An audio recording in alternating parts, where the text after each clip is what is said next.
Absoluta y plena de un apoyo dialítico y del trasplante. Entonces, siempre nos vamos a referir como enfermedad renal crónica, ¿no? El concepto es clásico, ¿listo? A diferencia de la enfermedad renal aguda, que es una enfermedad de pocos días, pocas horas hemos mencionado, la enfermedad renal crónica se caracteriza por reducción del filtrado glomerular que debe ser persistente por más de 3 meses. Este es el concepto inicial que debemos tener en cuenta. O sea, si durante 3 meses la creatinina se mantiene elevada como principal marcador, ¿listo? Hablamos de una enfermedad renal crónica. Y se va a acompañar de anormalidades morfológicas y funcionales de los riñones. ¿Qué significa eso? Vamos a tener riñones pequeños, pérdida de la diferenciación córtico-medular, ¿listo? Y fundamentalmente trastornos metabólicos que caracterizan a la función renal normal. Todo esto va a producir un deterioro general y progresivo de las funciones bioquímicas y funcionales del organismo y que culminan en la muerte, ¿sí? Entonces, ese es el concepto de enfermedad renal crónica. ¿Qué características tiene que tener el paciente para que hablemos de enfermedad renal crónica? Alteraciones de los marcadores de la función renal, ¿listo?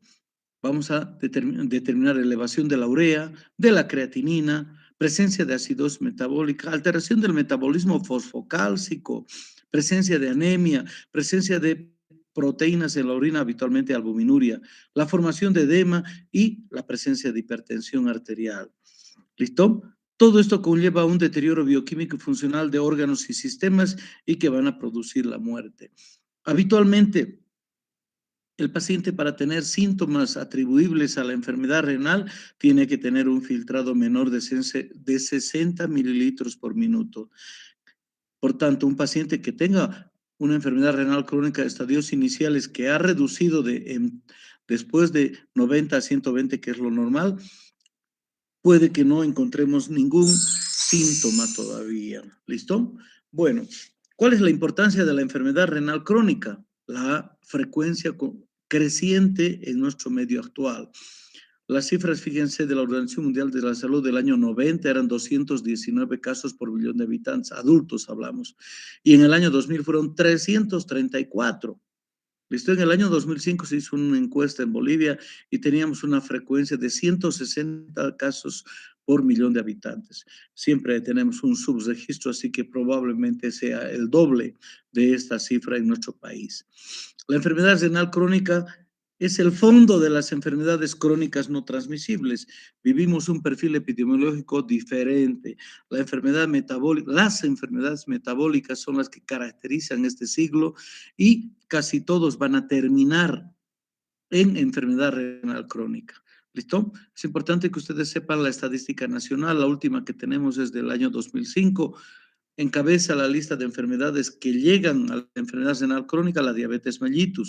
Luego están las glomerulonefritis crónicas por evolución de glomerulopatías no diagnosticadas y no tratadas. La nefroangiosclerosis, que es la expresión de la hipertensión arterial primaria o secundaria que no ha sido controlada. Nefropatías túbulo-intersticiales en muy baja presentación que corresponden fundamentalmente a tuberculosis renal en nuestro medio. Los desconocidos representan un importante porcentaje. ¿Por qué? Porque no hacemos diagnóstico y el paciente asiste a la consulta con necesidad de diálisis, ya no le damos ya oportunidad a estudiarlo.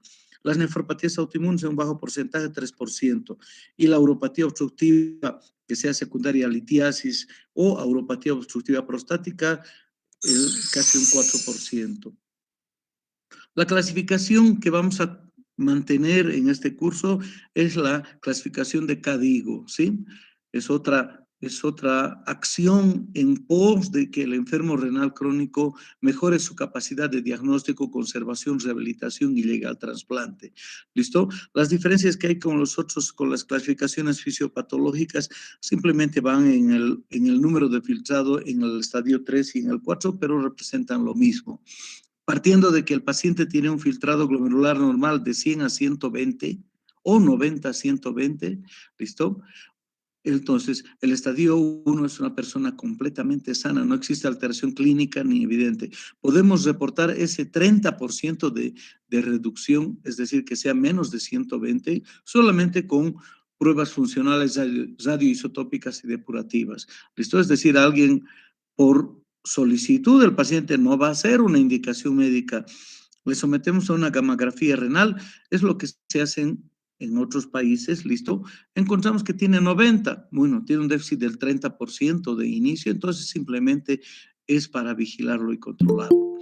El estadio 2, estamos en descenso, el filtrado glomerular, por tanto va a ser de 89 a 60. También es un paciente asintomático.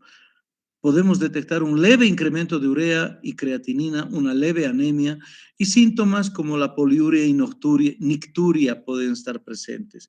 Alguna alteración del metabolismo fosfocálcico, pero habitualmente es un paciente asintomático completamente sano. El estadio 3 ya es el cuadro con síntomas dependientes de disfunción renal. Los pacientes son sintomáticos con síntomas moderados. Habitualmente aquejan pérdida de peso, cansancio fácil, hiporexia, náuseas, vómitos, puede haber prurito, calambres musculares, puede existir edema, hipertensión, poliuria, nicturia. ¿Listo? En el laboratorio sí vamos a tener evidencia de elevación de la urea, la creatinina, anemia, acidosis metabólica, hipocalcemia e hiperfosfatemia, francamente afectados. Por tanto, el paciente en estadio 3 es el enfermo clínico. Acá todavía no existe indicación de apoyo dialítico. Es el enfermo clínico, por tanto, está de 30 a 59 o de 59 a 30. El estadio 4, cuando el filtrado glomerular está entre 29 y 15, es el paciente que tiene el síndrome urémico. ¿Listo? Tiene síntomas graves y complicaciones severas de todos los órganos. ¿Listo? Y su progresión de su enfermedad nos va a llevar al coma urémico irreversible y a la muerte. ¿Listo? El paciente requiere de apoyo dialítico, una prueba de o un tratamiento de sustitución de la función renal o se muere. ¿Listo? Y reconoce el estadio 5 a los pacientes que tienen un filtrado inferior de 15 que son dependientes de tratamiento dialítico. ¿Listo? Esta es una clasificación fisiopatológica, clínica y laboratorial, pero la realidad es otra. ¿Listo? Vemos a pacientes que con 5 hasta con 3 de filtrado vienen caminando a la consulta porque ha sido progresivamente lenta el desarrollo y la caída del filtrado, que el paciente sí llega. Les he hablado de una señorita de 18 años a mis alumnos que ha venido con 27 de creatinina, prácticamente 0.3 de filtrado. ¿Por qué? Porque ha nacido con riñones, con falta de desarrollo y toda su vida ha tenido la insuficiencia renal. ¿Ya? Bueno, entonces la realidad es diferente y hay pacientes que con un filtrado superior a 15 se encuentran en un síndrome urémico. Ese es el caso de los pacientes que tienen enfermedad sistémica. Los diabéticos deterioran muchísimo más antes sus órganos y sistemas. ¿Por qué? Porque ya llevan una enfermedad de 15 a 20 años. ¿Listo? Entonces, pacientes que tienen enfermedad sistémica salen de esta clasificación porque nos sorprenden con los síntomas, ¿listo? Es decir, un paciente que tenga un filtrado de 30 a 59 puede estar urémico. Ese es el caso del insuficiente hepático, del anciano, del desnutrido y del diabético, ¿listo? Entonces hay condiciones, la valoración debe ser siempre individualizada para considerar una terapéutica de sustitución de la función renal, ¿listo? ¿Cómo es que acontece que este maravilloso órgano que nos mantiene con vida y nos relaciona a la maravillosa vida, listo, llegue a una enfermedad renal terminal y sea inexplicable todos los cambios que se encuentran en un riñón que ha sufrido la enfermedad renal crónica? El principal mecanismo que se reconoce al presente se llama hiperfiltración.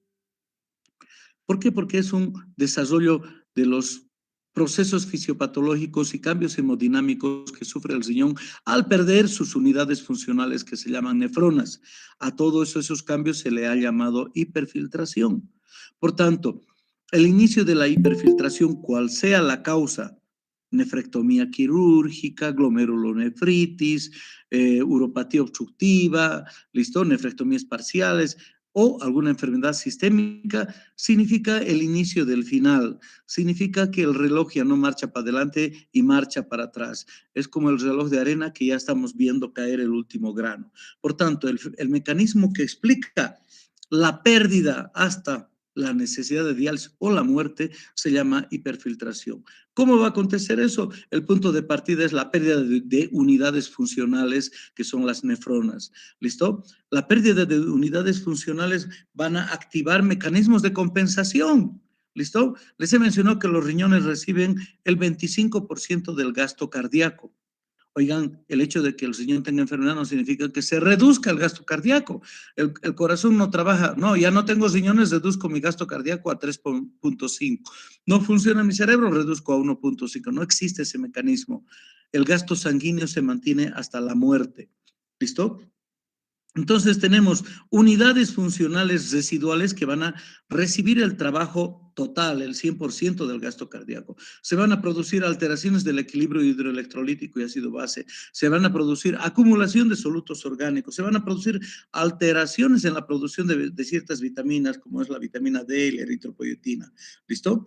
Entonces, la pérdida de unidades genera mecanismos, ¿sí?, cuando se ha perdido más allá del 70% de la masa renal. En el texto puse 85, que es una clasificación anterior, pero ambas cifras son válidas para el examen.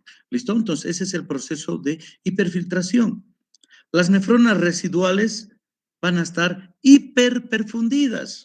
Si antes 1.250 mililitros de sangre se distribuían en 1,5 millones de nefronas, pues al haber perdido el 70%, fíjense, 1.250 mililitros de gasto cardíaco se van a distribuir solamente en 300,000 nefronas. ¿Qué significa todo eso? Sobrecarga de volumen.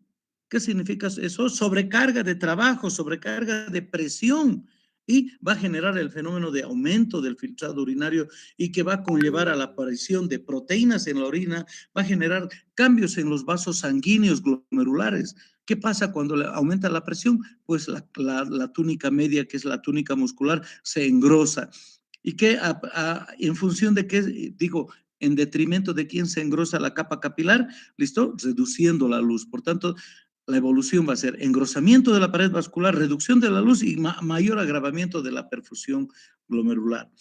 ¿Listo? A nivel tisular, en el mesangio las células van a reducir su consumo de oxígeno, se van a precipitar muchas sustancias y va a generar depósitos de esclerosis, se va a generar un cambio de glomerulosclerosis, ¿listo?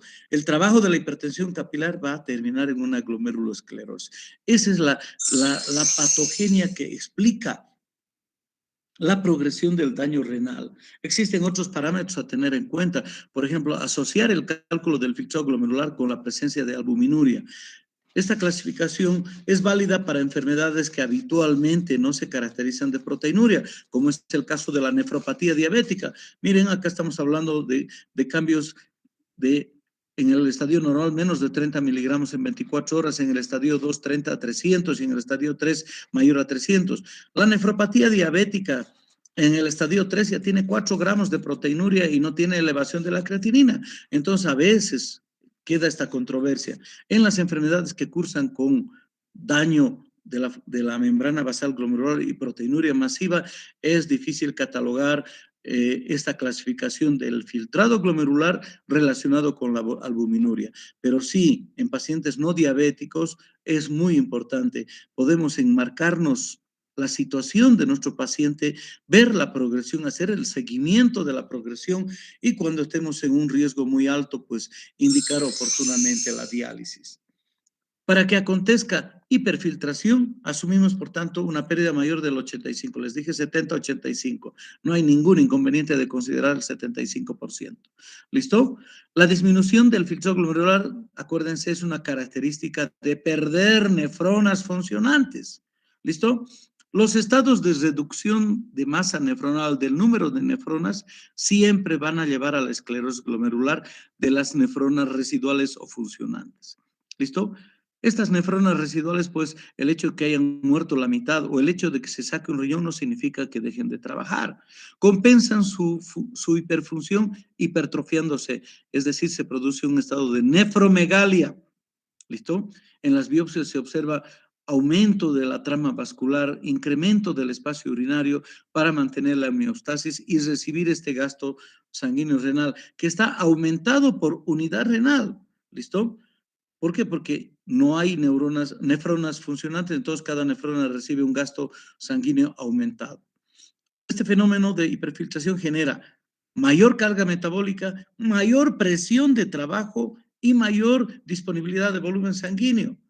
Todo este mayor trabajo lleva al engrosamiento de la capa muscular de las arteriolas capilares y del mesangio y terminan con la hialinización y esclerosis glomerular. Esa es la secuencia de la hiperfiltración en la enfermedad renal crónica que nos justifica que alguien que tenía 60 de filtrado va a necesitar diálisis. En ese tiempo que ha pasado se producen todos esos cambios. Van a haber factores modificables como la hipertensión, factores modificables como la dieta, factores modificables como el peso del paciente. ¿Listo? Acuérdense que el sobrepeso, la masa muscular abundante, la ingesta copiosa de alimentos, la hipertensión no controlada son sobrecargas para la función renal. Si a todo esto evaluamos al paciente, los antecedentes que tiene este paciente para tratar de detectar la causa de la enfermedad renal crónica, investigaremos en infecciones urinarias a repetición, presencia de hipertensión arterial en temprana edad de la vida, ¿listo? Es decir, personas jóvenes, presencia de diabetes, presencia de litiasis, presencia de hematuria, proteinuria, trastornos funcionales como el reflujo vesicureteral, traumas abdominales, adicciones. ¿Listo? La anamnesis nos va a orientar a qué ha sido el factor iniciante del daño renal crónico. Factores congénitos como la poliquistosis familiar autosómica dominante, la enfermedad de Alport, la enfermedad de Fabry, que haya nacido monorreno o que tenga anomalías congénitas de la vía urinaria. Exposición laboral al plomo, al cadmio, a los derivados de los hidratos de carbono, perdón, de los hidrocarburos, como son los inhaladores de clefa, etcétera. ¿Listo? Las más de las veces a un paciente podemos encontrarlo asintomático porque su filtrado está por encima de 60 y va a estar sintomático cuando el paciente tenga un filtrado por menor a 60 mililitros por minuto. ¿Listo? Y en el sintomático vamos a distinguir síntomas de una enfermedad primaria, síntomas renales y síntomas de una enfermedad sistémica. ¿Listo? La enfermedad primaria habitualmente es una glomerulonefritis, es un monorreno que tiene litiasis renal, etcétera, y todos los otros órganos y sistemas están sanos. La enfermedad secundaria fácil, hipertensión, diabetes, vasculitis, tuberculosis, lupus, etcétera, ¿no? ¿Listo? Entonces, siempre es importante elaborar en la anamnesis una historia clínica del enfermo renal que nos va a orientar a distinguir las causas y los factores que tenemos que modificar. La enfermedad renal crónica dura años, doctores, ¿sí? Va a durar muchos años y va a depender de nuestra acción el inicio anticipado o el inicio tardío del apoyo dialítico. ¿Listo? Entonces necesitamos hacer una historia de los síntomas, de los tratamientos recibidos, de los estudios previos efectuados que nos van a permitir dar un pronóstico de nuestro paciente. Luego está la evaluación clínica. En un estadio ya avanzado, cuando se ha perdido más del 60%, el paciente se encuentra en el estadio 3, como hemos mencionado, su filtrado está entre 30 y 59, es un paciente que tiene hasta el hábito afectado, es un paciente que tiene alteraciones en la piel, ha perdido peso. Esa es una característica muy importante del enfermo renal crónico. Se le cae el pantalón, ¿listo? Vamos a ver la presencia de formación de edema, vamos a tener alteraciones cutáneas, ¿listo? Lesiones por rascado, que son escoriaciones, lesiones por fragilidad capilar, que son la equimosis, lesiones por procesos inflamatorios vasculares, que son las púrpuras, o trastornos hemorragíparos con petequias. A nivel de los ojos vamos a ver depósitos de calcio, se forma la famosa queratopatía en banda, que es otro segundo anillo alrededor de la córnea. Pueden existir cataratas por el metabolismo fosfocálcico alterado. ¿Listo? El fondo de ojo nos va a dar una afectación de la microcirculación en la retina cuando la enfermedad es sistémica. El fondo de ojo es muy útil en la diabetes y la hipertensión arterial sistémica, porque el fondo de ojo es la expresión de lo que está pasando en el resto del cuerpo, ¿sí? A nivel cardiopulmonar vamos a ver signos de sobrecarga de volumen, vamos a ver signos de uremia, como es el frote pericárdico, listo, formación de derrame pericárdico, etcétera. Signos de falla de bomba, de ataponamiento, como es la ingurgitación yugular, etcétera. El abdomen nos va a informar la presencia de alguna masa renal, puede ser un tumor renal o la hidronefrosis o la enfermedad poliquística autosómica dominante. Podemos excepcionalmente auscultar un soplo en la arteria renal. Debemos descartar la retención aguda de orina palpando que no haya retención, la vejiga obstruida y usar la exploración prostática para dar el diagnóstico de una uropatía obstructiva. La exploración neurológica es muy importante. Vamos a tener alteraciones desde la atención hasta el coma o el coma profundo del paciente. ¿Listo? Entonces, el paciente llega con pérdida de peso, así como que tienen ustedes en la imagen. El paciente que entra a tratamiento dialítico ha perdido entre el 40 al 60% de su masa muscular. ¿Qué significa eso? Para alguien que tiene 70 kilos, ha perdido entre 3 a 6 kilos de peso en los últimos meses. Por tanto, la pérdida de peso es una característica del enfermo renal crónico. Y fuera de todo eso va a tener síntomas gastrointestinales como pérdida del apetito, náuseas, vómitos, hipo, y en los análisis va a demostrar una malnutrición proteico-calórica. Otra característica importante después del peso y la dieta que está comprometida es la intolerancia al esfuerzo físico. El paciente se cansa, tiene disnea de esfuerzo, ¿listo? Entonces, y se van a presentar síntomas que acompañan a la adaptación de los riñones frente a la pérdida de las unidades nefronales, que son la nicturia. Es decir, el enfermo en una fase de enfermedad todavía sin indicación de diálisis tiene nicturia, poliuria y polaquiuria. ¿Qué traduce todo eso? Que nuestros riñoncitos están formando un mayor volumen de orina. ¿Listo? Que se produce un grado de resistencia a la antidiurética y mayor formación de volumen de orina. Y con ello, ¿qué significa? Que durante el sueño, que normalmente formamos un volumen de orina entre 250 a 350 y permiten nuestro descanso sin tener que ir al baño en la noche, el paciente renal crónico forma orina entre 800 y 1000. La vejiga no tiene esa capacidad de almacenamiento, por tanto, el enfermo se va a levantar de su camita, va a ir a hacer pis más de una vez durante la noche. A eso se llama nicturia. Polaquiuria es el aumento de la frecuencia y poliuria es el aumento del volumen de la orina. ¿Listo? Y asociado a los otros síntomas. ¿Listo? Bueno. ¿Cuáles son los criterios para diagnosticar enfermedad renal crónica? Créanme que diagnosticar enfermedad renal crónica es peor que decir que un paciente tiene cáncer. ¿Listo? El cáncer se acaba en pocos días. ¿Listo? El cáncer terminal no llega a muchos meses de vida. En cambio, decirle a alguien que tiene una enfermedad renal crónica terminal significa que el resto de su vida, que van a ser varios años, va a tener muchos sufrimientos. ¿Listo? Los que han visitado la unidad de hemodiálisis han preguntado a algunos pacientes, algunos están con un promedio de 18 años en tratamiento dialítico. Imagínense, a uno de sus compañeros, dos de sus compañeros han podido ver a un pronto colega nuestro que va a hacer su internado, listo, que ha empezado su enfermedad renal crónica a los 7 años con una glomerulopatía. Ha recibido un primer trasplante por donación de su padre, que le ha durado 7 años. Ha recibido el riñón de su hermana, que le han durado 14 años, ¿sí? Imagínense, 27 años de su vida ha sobrevivido gracias al trasplante renal y los últimos años que ha sucumbido y ha perdido por rechazo crónico se encuentra en diálisis. ¿Listo? Esa es la vida del enfermo renal crónico y ustedes tienen que tener la sensibilidad de estudiar antes de dar un diagnóstico. ¿Listo? Tirarle un diagnóstico a un paciente puede generar hasta suicidio en nuestros pacientes renales crónicos. ¿Listo? Los criterios más importantes para sostener un diagnóstico de enfermedad renal crónica es la hiperuricemia progresiva. Es decir, el año pasado tenía 1,6 de creatinina, hoy está con 2. ¿Listo? Entonces va a haber una progresión. La formación de anemia, la presencia de acidosis metabólica, la presencia de hiperfosfatemia, presencia de hipocalcemia.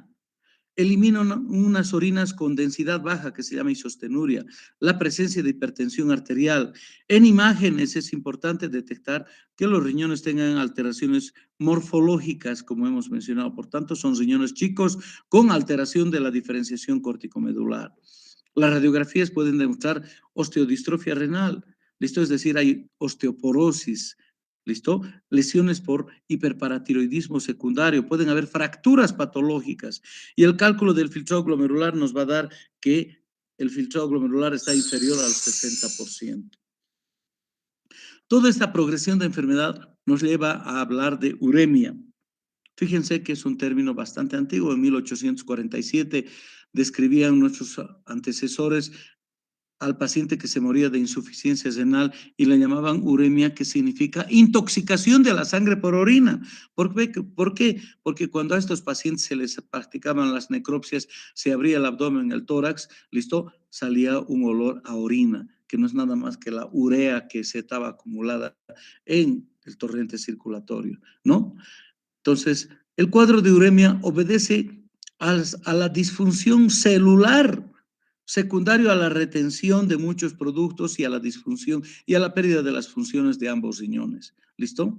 Uremia, por tanto, es un trastorno al presente funcional y no solo la retención de urea, ¿sí? Al presente no se reconoce toxicidad a la urea ni a la creatinina, que han sido marcadores clásicos de la enfermedad renal crónica. Es más, la urea se utilizaba como una terapéutica antiedema cerebral. ¿Listo? Era la sustancia osmóticamente disponible para combatir el edema cerebral en las contusiones cerebrales. Y la creatinina, muchos de ustedes muchachos que están ahí practicando el fisicoculturismo, consumen creatinina de caballo para mejorar disque la masa muscular, para hacer fierros, ¿no? Para tener un cuerpo de Adonis, ¿no? Pero fíjense, no existe toxicidad relacionada a la uremia ni a la creatinina, ¿listo? Van a ser otras las sustancias del metabolismo, fundamentalmente de las proteínas que van a generar el síndrome urémico. ¿Listo? Por tanto, la uremia se genera, número uno, por retención o acumulación de residuos del metabolismo de proteínas, grasas, hidratos de carbono, hormonas, mediadores inflamatorios, factores de crecimiento celular, factores de función celular, residuos tóxicos del metabolismo bacteriano intestinal. Cuando hemos repasado la lesión renal aguda, ya les he mencionado, tenemos 1 billón de comensales en nuestro tubo digestivo. Y esas bacterias que son necesarias para muchos procesos de degradación de nuestros productos de la dieta, nosotros les damos vida al tener un medio adecuado. Nosotros depuramos sus desechos, es decir, nuestros riñones depuran los desechos bacterianos para que esa flora bacteriana se mantenga en simbiosis. Simbiosis significa beneficio mutuo, ¿no ve? Nosotros nos beneficiamos de las bacterias en la destrucción de los productos de nuestra dieta que no nos sirven, y en las bacterias se benefician porque les mantenemos un medio no tóxico de sus productos, ¿no? Entonces, el principal factor de la uremia, retención o acumulación de residuos de metabolismo celular endógeno o bacteriano. El segundo, el déficit metabólico. ¿Listo? Muchas hormonas se activan en su metabolismo renal para funcionar. Cuando la enfermedad renal crónica se presenta en edad temprana de la vida, se estanca el crecimiento, ¿sí? No existe desarrollo osteomuscular. Si la enfermedad se presenta en la pubertad, no existe maduración sexual, existe esterilidad secundaria. ¿Listo? Y muchos otros procesos como la formación de la eritropoyetina, la obediencia a la aldosterona, etcétera, al péptido arterial natriurético, se van a afectar y vamos a tener el déficit de estas funciones endocrinas y metabólicas. ¿A qué lleva todo esto? A un medio interno enrarecido, a un medio interno intoxicado de sus propios desechos, que va a llevar a la disfunción celular. ¿Listo? Ese es el trastorno del medio interno urémico. Toxinas urémicas. ¿Listo? Existen 1.757.827.32 de moléculas. ¿Listo? No sabemos la cantidad total de productos de desecho que generamos. ¿Listo? Las características funcionales de cada célula eliminan un metabolito diferente. El hecho de hablar, por ejemplo, genera un metabolito diferente para nuestro cuerpo. El hecho de ver genera otros metabolitos. El hecho de contraer nuestros músculos, ya hemos visto, genera creatinina en algunos casos.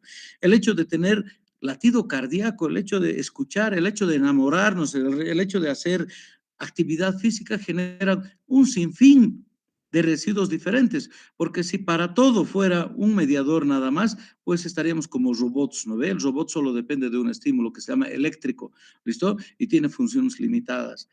Esta diversidad maravillosa que tiene nuestro cuerpo hace que generemos cientos de miles de solutos, ¿listo? Y que dependen hasta del ritmo circadiano de la persona. Es decir, en el día tenemos un tipo de productos y en la noche tenemos otro tipo de productos, ¿listo? Y gracias a todos estos estamos con vida y tenemos una calidad de vida maravillosa que no la sabemos agradecer hasta que la perdemos, ¿no? Los más conocidos se han ido dando desde el descubrimiento del laboratorio y las mediciones, ¿listo? Mediciones de los ácidos orgánicos, del sodio, el potasio, la urea, calcio, que son componentes naturales e importantes e imprescindibles para nuestra vida. Pero la acumulación de estos va a generar disfunción y muerte, como es el potasio, ya hemos visto el potasio. ¿Listo? Existen aminoácidos que han cumplido su función estructural, pero deben ser eliminados. Y acá sí el riñón adquiere una importancia maravillosa. La arginina, la guanidina, la homocisteína, el ácido guanido succínico, las moléculas medias, la dimetilarginina simétrica, al acumularse determinan riesgo cardiovascular y riesgo inminente de muerte, ¿sí? Por tanto, esas son toxinas urémicas. Asumimos toxinas urémicas las que son capaces de afectar la función o provocar la muerte, generar enfermedad o disfunción orgánica. La acidosis metabólica, pucha, todo el mundo pasa por alto. Todo el mundo agarra el resultado de una gasometría y se toman un cafecito. La acidosis metabólica para los nefrólogos es la muerte lenta de nuestras células, es la muerte lenta. ¿Listo? En sus distintos grados, la acidosis metabólica afecta a las funciones de comunicación de células. En este momento, fíjense, he contado que existen 61 estudiantes, más mi presencia somos 62. No tendríamos comunicación, ustedes no podrían escucharme, no podrían verme y sus cerebros de todos, de los 61 invitados, no podrían captar lo que les estoy hablando e interpretar en sus cabecitas si la acidosis metabólica fuera una conducta entre todos, estaría presente en todos. ¿Listo? No habría comunicación y respuesta, ¿no? No habría adaptación, no había conocimiento. Todas las funciones intelectuales, cognitivas, funcionales, reproductivas, de respuesta, de trofismo, de recuperación, de inmunidad en un medio intoxicado por ácidos orgánicos, no funciona, no sirve.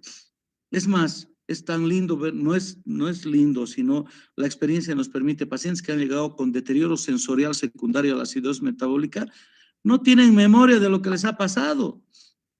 Tenemos un paciente que por uropatía obstructiva tenía 6,76 de pH, siendo 7,40 lo normal, tenía 3 de bicarbonato. Lo hemos dializado 3 horas, ha subido el bicarbonato al nivel normal, pasan los días y ¿se acuerda cómo le han traído? No. ¿Se acuerda qué le ha pasado? No. ¿Listo? Por tanto, la acidosis metabólica y la acumulación de los solutos urémicos es un factor que afecta a todos los órganos y sistemas. ¿Listo? Fuera de todo eso se produce una acumulación de productos de la oxidación de todos los metabolitos, acumulación del producto bacteriano, el triptófano, las aminas heterocíclicas, el indol, la monometaloamina, las poliaminas que van a afectar las funciones de otros órganos. ¿Listo? Se va a producir alteración del metabolismo fosfocálcico, se va a establecer el hiperparatiroidismo secundario, se va a producir la enfermedad ósea. Ahora les voy a educar cómo se produce eso, ¿sí? El paciente va a tener alteraciones cutáneas, ¿por qué? Por acumulación. Los productos derivados del hierro y el sistema citocromo tienen solo metabolismo hepático y eliminación renal. Al no existir esa vía de excreción, se acumulan. ¿Dónde se acumulan? En el tejido subcutáneo. Y es característico del enfermo renal crónico rascarse, lastimarse, tener lesiones cutáneas por rascado. ¿Listo? Eso es una característica importante. Puede encontrarse por las alteraciones hematológicas, púrpura, petequia, etc. El paciente por la disfunción gastrointestinal va a denotar anorexia. ¿Listo? Se piensa que son productos del metabolismo proteico y metabolitos del metabolismo bacteriano los que quitan el apetito a la persona. Y no solamente es la pérdida del apetito, se establece un estado de gastroparesia, es decir, el tiempo de trabajo y vaciamiento gástrico está enlentecido. Se produce Injuria hacia la mucosa del tubo digestivo porque existe hipergastrinemia y va a aparecer hemorragia digestiva alta que no es por úlcera, sino por una microangiopatía de la mucosa digestiva. Las alteraciones endocrinológicas son muy importantes en gente joven, ¿listo? Porque se pierde la libido, el apetito sexual está inhibido y se establece un estado de impotencia y en el hombre y en la mujer infertilidad secundaria, ¿listo? A nivel sistémico se establece una resistencia a la insulina y vamos a tener niveles de glucemia en ayuno y postprandial elevados sin que sea diabetes. La prolactina, que cumple funciones sobre todo en las mujeres, de la secreción láctea en las mamas, ¿listo? Y que todos tenemos en un nivel basal, hombres y mujeres, en el hombre va a generar ginecomastia y formación de leche. Se produce un déficit del famoso y clásico sistema P450 que a nivel hepático que metaboliza drogas, antibióticos, etcétera. Por tanto, el paciente va a estar expuesto a intoxicación por barbitúricos si es que sufre de convulsiones, ¿listo? Se va a alterar el metabolismo de la warfarina, ¿listo? Y vamos a tener trastornos de sangrado. Se va a producir resistencia a la somatotorfina, ¿listo? El paciente va a tolerar mal el ayuno, va a tolerar mal la actividad física, va a tener hipoglucemias o se va a desmayar. ¿Listo? Vamos a tener manifestaciones neurológicas de alteraciones desde el estado sensorial hasta el coma profundo, alteraciones de la memoria, del lenguaje. Se establece una polineuropatía periférica que da el síndrome de las piernas inquietas. El paciente está sentado, pero las piernas se cruzan sin que tengamos voluntad de hacerlas. ¿Listo? Se establece un estado de confusión, coma, encefalopatía y muerte del paciente. ¿Listo? Vamos a ver las alteraciones hematológicas y de la inmunidad. ¿Listo? Ya les he mencionado las alteraciones de la sexualidad y reproducción, sobre todo líbido, impotencia. La espermatogénesis no está afectada. Se produce reducción de la fertilidad en la mujer y se establece un estado de amenorrea o trastornos menstruales, ¿no? Todas esas situaciones van a ser producto de la acumulación de toxinas urémicas. ¿Listo? Entonces acá simplemente les pongo algunos para acordarnos, pero no podemos hacer un dosaje ni detección rutinaria. De nada nos sirve. El diagnóstico de la uremia va a ser siempre clínico sobre una base de los criterios laboratoriales ya conocidos y sobre la anatomomorfología de nuestros riñoncitos. Algunos aspectos que ustedes tienen que dominar en la enfermedad renal crónica son la anemia, por ejemplo. ¿Listo? La anemia, ¿por qué se va a producir si es que tiene enfermedad renal? Si los glóbulos rojos se producen en la médula ósea, ¿no? Entonces, algunos de ustedes estarán de por qué se produce anemia. ¿Listo? Los mecanismos relacionados con la formación de anemia, básicamente el más importante es el déficit de la eritropoyetina y el hierro. Es el mecanismo más importante. ¿Por qué hay déficit de eritropoyetina? ¿Listo? Les he mencionado que la eritropoyetina es formada a nivel de la porción medular, del asa de Henle en la porción medular. Existen células indiferenciadas que tienen capacidad de sensar la saturación de oxígeno de la hemoglobina. Y cuando esta declina un 5%, fíjense qué tan sensible es, se libera la proeritropoyetina. Es una globulina, perdón, que es transportada con una proteína hacia la médula ósea y es el principal estimulador de la eritropoiesis. ¿Listo? Un 0,1% de eritropoietina al parecer se produce en hígado y en pulmón.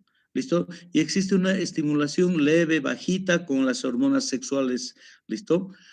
Y fruto de todo eso, antes de que se conozca la eritropoietina, se administraba, ¿listo? Estrógenos, perdón, testosterona se daba a los enfermos renales, sean varón o mujer. Imagínense cómo terminaban las chicas, con barba y bigote, ¿no? Punto. Entonces, déficit de eritropoietina. El déficit de hierro, ¿por qué se produce? Alguien que no sea vegetariano, alguien que consuma carne, bueno, la principal fuente del hierro son las carnes o las células que comemos. ¿Listo? Células que comemos. ¿Qué es el músculo? ¿Qué es la carne? Son fibras musculares. ¿Qué es el higadito? Son hepatocitos. ¿Qué es el pollito? Son células musculares del pollo. Entonces, el hierro es el principal componente de las células que comemos, sean vegetales o sean del mar. ¿Listo? Pero su absorción es baja. Se absorbe habitualmente en el intestino delgado, duodeno y ayuno en una forma oxidada. ¿Listo? La oxidación del hierro es por los ácidos biliares y por el ácido clorhídrico del estómago. Se absorbe simplemente un 30% de lo que se consume en la dieta. Por tanto, su absorción es baja. Y la absorción va a ser agravada por el cambio del pH de la mucosa. Estamos en un cuadro de acidosis metabólica. Por tanto, decae la absorción de hierro. ¿Listo? Fuera de todo eso, los glóbulos rojos tienen una vida media cortada. ¿Listo? Los glóbulos rojos tienen una vida de 90 días de promedio. Por la uremia, esa vida media está declinada, por tanto va a ser un factor para la presentación de anemia. Y además hay déficit de absorción de folatos y vitamina B12. Y fuera de todo eso, el medio urémico, el hiperparatiroidismo secundario, produce resistencia a los factores de estimulación de eritropoiesis, como es la eritropoietina. ¿Listo? Entonces, estos 4 factores son los que van a determinar la anemia. Déficit de eritropoietina, déficit de hierro, vida media cortada, y el otro factor es la fragilidad capilar con la tendencia hemorragípara. Al enfermo renal le dan un abracito, le generan formación de quimosis, por tanto, ¿por qué? Porque hay fragilidad capilar, se rompen y tenemos más pérdida de glóbulos rojos que agrava la anemia. ¿Listo?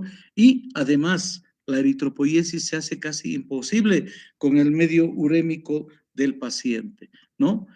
Se va a producir disminución de la afinidad del oxígeno por la hemoglobina, por el aumento de la glucosa 2,3-difosfoglicerato por la acidemia. Es decir, la saturación de la hemoglobina va a ser inferior al 90%. ¿Listo? Bueno, y fuera de todo eso, dentro de los factores urémicos existen inhibidores de la eritropoiesis. Y si a eso le asociamos un factor de hemólisis, de pérdida de glóbulos rojos, vamos a agravar la anemia.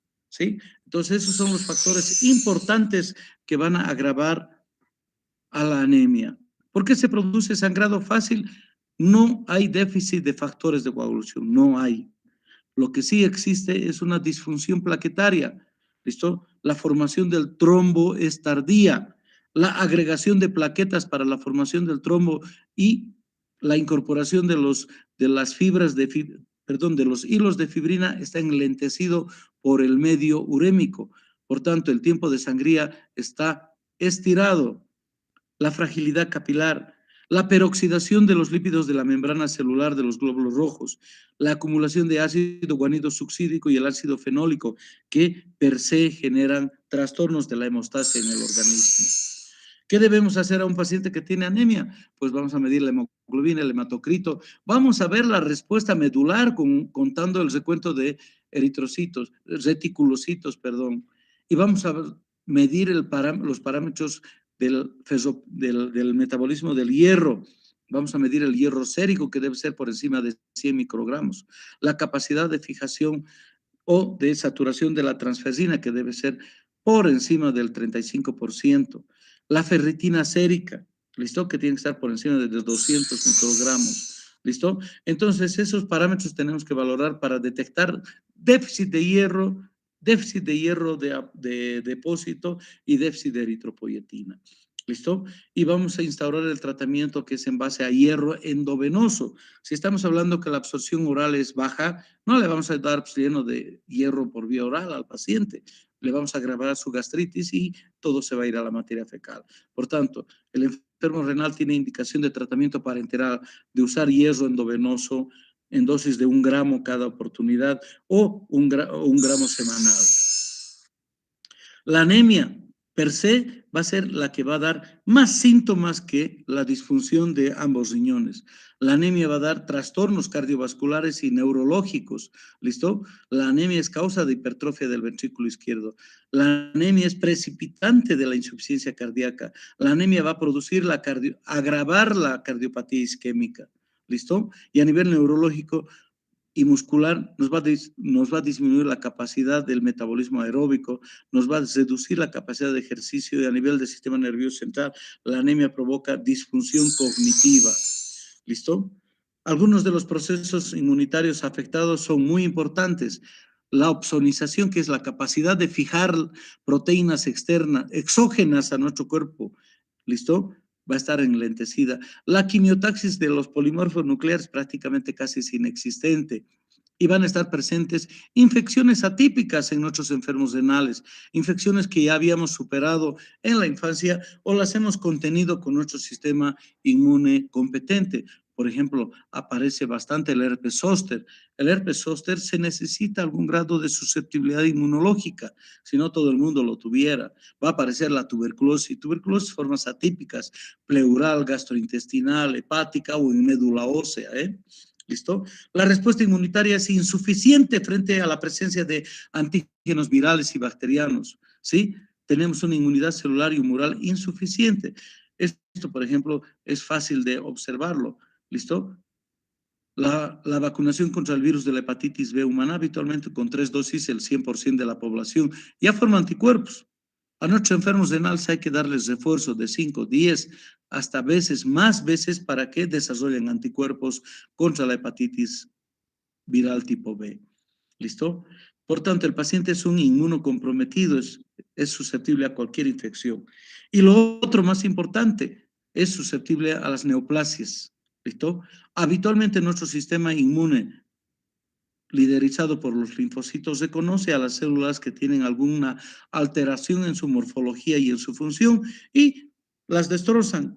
Entonces, ese control de células sanas se pierde en la enfermedad renal crónica y la frecuencia de cánceres aumenta casi hasta 9 a 10 veces más. ¿Listo? ¿Qué tiene que ver nuestro riñoncito con el metabolismo fosfocálcico? Esto es fácil diagnosticar hiperparatiroidismo. Tenemos fósforo alto, calcio bajo, la PTH elevadísima y la fosfatasa alcalina elevadísima, que va a dar lugar a la osteoporosis. Fíjense, esta radiografía de cadera prácticamente ha desaparecido los límites anatómicos del hueso y tiene una fractura patológica del cuello femoral, ¿no? Entonces, este es el pan de cada día de nuestros enfermos renales, terminar en sillas de ruedas, aplastamientos vertebrales, etcétera.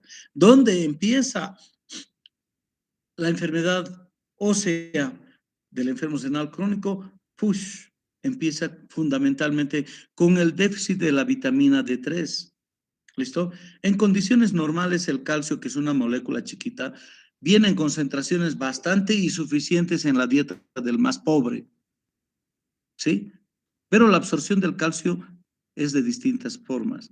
El calcio libre presente en el jugo intestinal se absorbe solamente hasta un 5 a 10% por absorción directa a través del epitelio del cepillo y por los puentes intercelulares que existen en el tubo digestivo. Y prácticamente el 70-75% del calcio se reabsorbe a través de los receptores o canales de calcio que existen en el tubo digestivo gracias a la vitamina D3. ¿Sí? Por tanto, la absorción del calcio importante en el tubo digestivo es gracias a la vitamina D3 activa. ¿Listo? Nosotros vivimos y respondemos gracias al calcio iónico presente en nuestro plasma. ¿Listo? El calcio iónico se filtra libremente hacia el espacio urinario y pasa por el túbulo proximal y el túbulo distal, y en el túbulo distal es reabsorbido gracias a la vitamina D3. ¿Listo? Si no existe vitamina D3, pasa de largo y lo perdemos en la orina. ¿Listo? Eso es un poquito el paseo que sufre el metabolismo del calcio. Pero entonces, ¿qué diablos tiene que ver el riñón con la vitamina D3? ¿Listo? A la vitamina D3 se le dice es el milagro del sol. La vitamina D3 es hija de la irradiación de nuestros rayos solares. ¿Listo?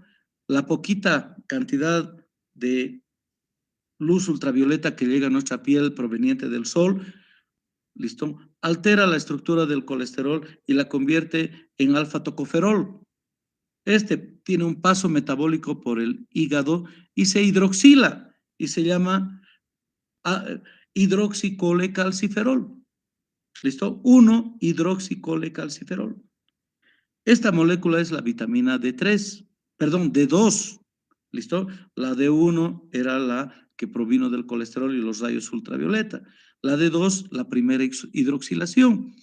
Esta, al pasar por la sangre y por el metabolismo renal, sufre una segunda hidroxilación y se llama 1,25-dihidroxicolecalciferol. Y es la vitamina D3 activa que nos va a permitir absorber la mayor parte de calcio del tubo digestivo y reabsorber el calcio que ha sido filtrado hacia la orina, ¿sí?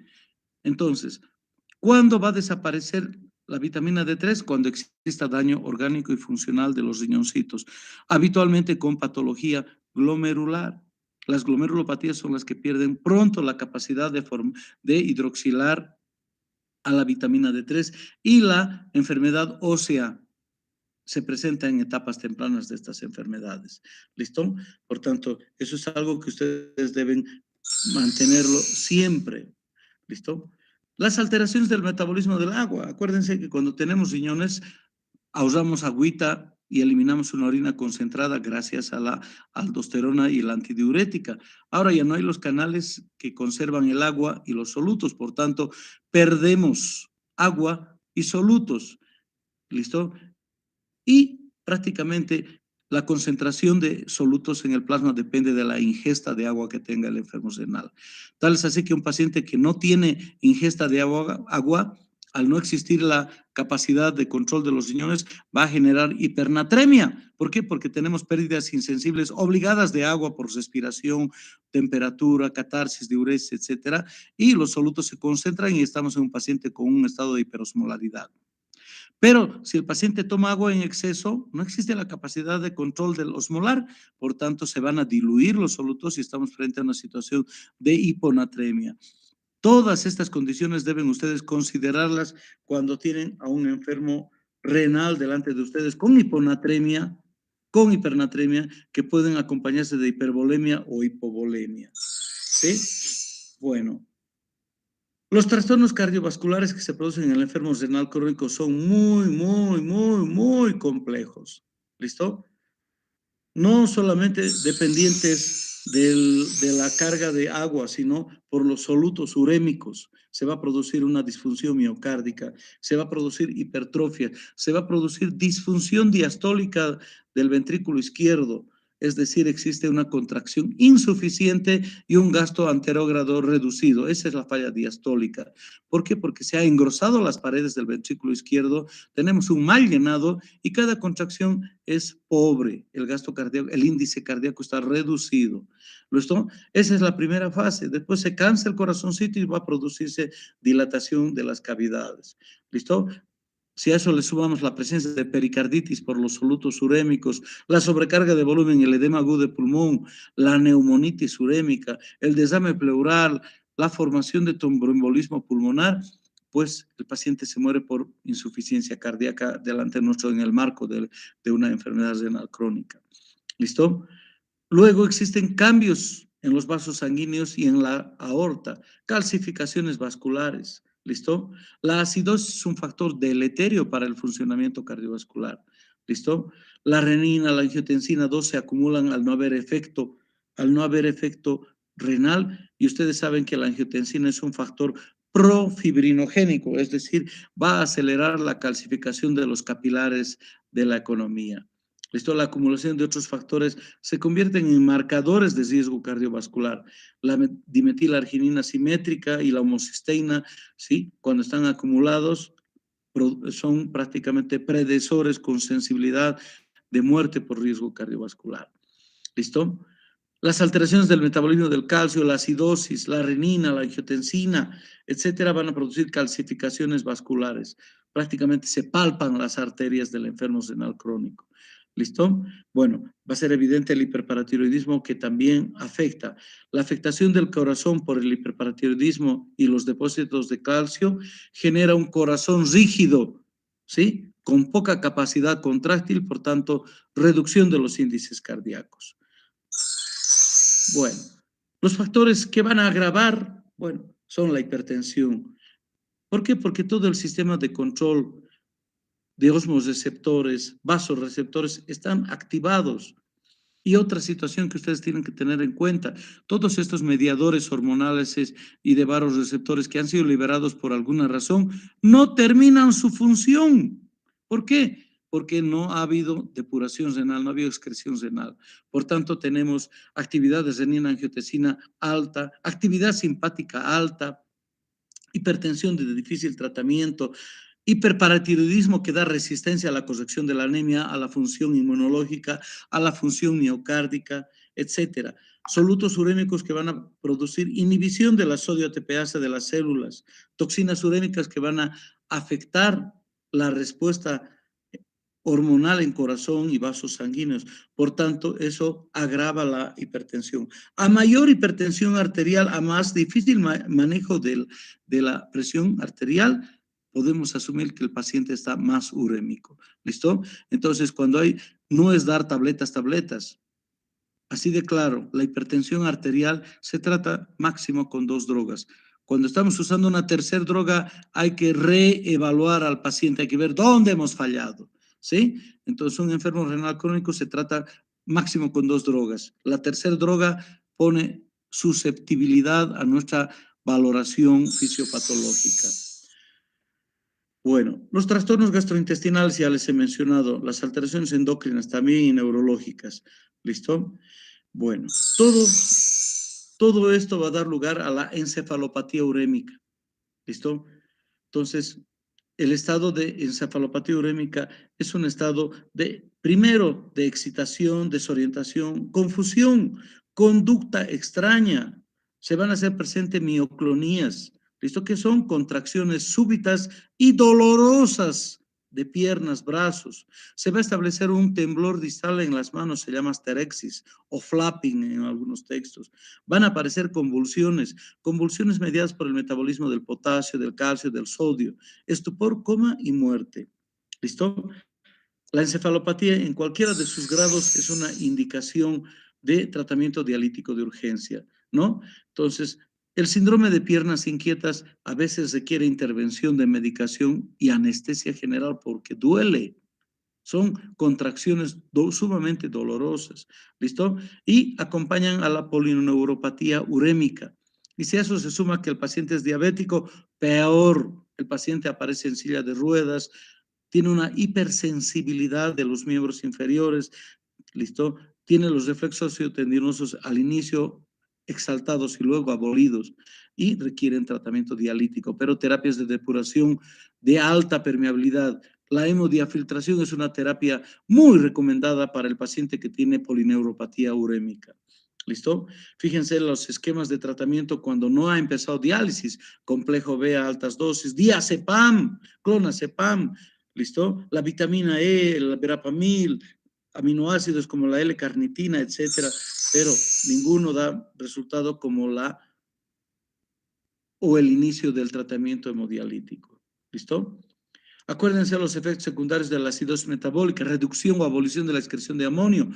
Al reducir la excreción de amonio, pues no hay reconversión del bicarbonato, ¿sí? El único órgano que reconvierte el amonio a bicarbonato es el riñón. Se establecen náuseas, vómitos por la acidosis metabólica, anorexia, intolerancia al esfuerzo físico y alteraciones del estado sensorial. Resistencia a la insulina, resistencia a la somatotrofina, alteraciones del metabolismo muscular, ¿listo? Se produce oxidación de aminoácidos esenciales, ¿listo? Y si a todo eso se inhibe el crecimiento de la persona, vamos a ver que el niño no desarrolla ni masa muscular, ni se produce desarrollo muscular. Bueno, a ver. Wow, qué botón me tocaba. Ouch. Bueno, preguntas hasta acá, chicos. Preguntas hasta acá. Wow. Ouch. Los escucho. Buenas noches, doctor. Una pregunta, disculpe. Entonces, cualquier persona que llegue a la consulta con una diuresis de 90 a 120 ml por minuto estaría en código, según la clasificación de código, en grado 1, doctor. Me acabas de decir un horror ortográfico, pienso. Has dicho diuresis. No. Alguien que se hace un filtrado. Perdón, acá he apretado un botón. Perdón, doctor, era Ya, filtrado glomerular. bueno, ya. ¿Listo? Claro. Si hemos dicho que el normal es de 100 a 120, alguien que viene 90, pues tiene un estadio 1, pero es completamente sano, ¿sí? Es completamente sano la persona, ¿sí? ¿Listo? Entonces, Alguien que tiene 90 ya tiene un grado inicial de insuficiencia renal, ¿sí? ¿Qué más? Wow, wow, wow. Y doctor, una preguntita más. Mencionó que en los criterios de la enfermedad renal crónica, la hiperazoemia progresiva, pero no entendí muy bien a qué se refería. ¿Me podría explicar, por favor? Claro que sí. Entonces, para que tú asumas que es una enfermedad renal crónica, tenías un nivel de urea creatinina inferior al que tienes ahora. ¿Listo? El concepto de enfermedad renal crónica es que los niveles altos de urea creatinina se mantengan más allá de los 3 meses. ¿Sí? Entonces, ese es el criterio, porque la terapéutica no es lo mismo en la lesión renal aguda. ¿Listo? ¿Será que puedes tener a alguien con una lesión renal aguda y progrese a lesión renal, enfermedad renal crónica? Sí. ¿Listo? Y eso lo vas a llevar en toda tu conciencia. Si alguien tiene una glomerulonefritis rápidamente progresiva y no lo has biopsiado, no has documentado y has esperado que progrese en los 3 meses, con seguridad mucho más antes de los 3 meses de riñón se va a perder. ¿Listo? Por eso que es importante. La enfermedad renal aguda tiene intervención rápida. Hay que ultimar los recursos y hay que llegar a la biopsia renal cuando no hay conclusión de la causalidad de la lesión renal aguda. Pero en el cambio, la enfermedad crónica, listo, nos tomamos un poquito con más calma, ¿no? No es un enfermo que está grave, es habitualmente una persona que trae síntomas de varios meses, 3 meses como mínimo, ¿listo? Y si en los hallazgos del enfermo solamente tiene su urea creatinina alta, no hemos encontrado razón, el paciente no tiene una enfermedad sistémica, es joven como vos y los riñones aparentan ser normales en la ecografía, pues debemos biopsiar. Debemos biopsiar al riñón. Una enfermedad renal crónica de causa no concluyente o desconocida debe biopsiarse. ¿Qué más? Muchas gracias, doctor. ¿Qué más?